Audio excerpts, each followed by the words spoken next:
कोई सुविधा नहीं, कोई फैसिलिटी नहीं, कोई आर्मी नहीं, कोई પોલીસ નહીં। જ્યારે મોટા મોટા નેતા આવે કોઈ વીઆઈપી માટે પાછળ કેટલી ગાડી ઉપર હેલિકોપ્ટર શેનાથી હાલે છે?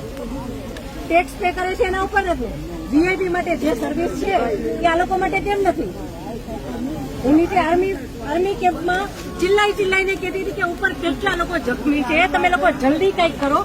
અમે ઉપરથી પડતા આખડતા નીચે ઉતરતી હજી ઉપર કોઈ ફેસિલિટી ગઈ નહોતી।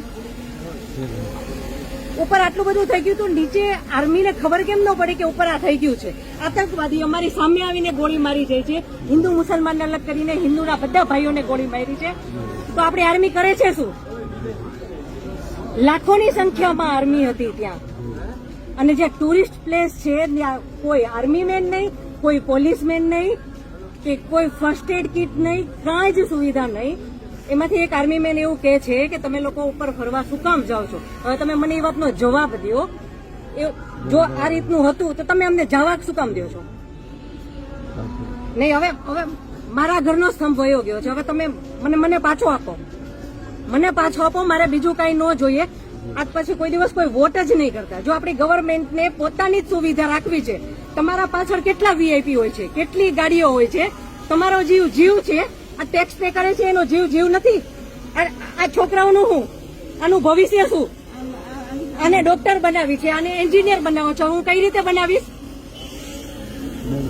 નહીં, મને ન્યાય જોઈએ, મારા છોકરાનું ફ્યુચર ખરાબ ન થવું જોઈએ।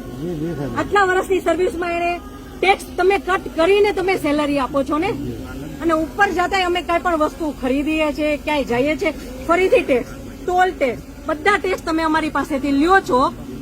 તો મારા ઘરવાળાને જયારે જરૂર હતી ત્યારે કોઈ ફેસિલિટી નથી મળી, મને એનો ન્યાય જોઈએ। તમે લોકો અહીંયા જ રહ્યો, તમે કહો મને કે તમે શું કરશો એના માટે। આ એક નહીં, આના જેવા જેટલા ભાઈઓ બધા નિર્દોષ હતા, બધાને આવડા છોકરા હતા। નહીં, સરકાર ખાલી કહે છે કે અમે કરશું, આ બધું બની ગયું, આ બધાને હોસ્પિટલ ખબર નહીં શું ફેસિલિટી મળી ન મળી। બીજે દિવસે આટલો કરફ્યુ, આટલી રોડ બંધ, રોડ ઉપર 100-200 જ્યાં જોઈને ઢગલા। નહીં સર, નહીં, સાંભળો, તમારે સાંભળવું પડશે। જયારે બધું પતી જાય પછી આપણી ગવર્મેન્ટ આવીને ફોટા પાડે છે કે અમે આર્મી ઓફિસર અહીંયા હતા, પોલીસ અહીંયા હતા, નેતા આવ્યા છે, પછી શું કામનું?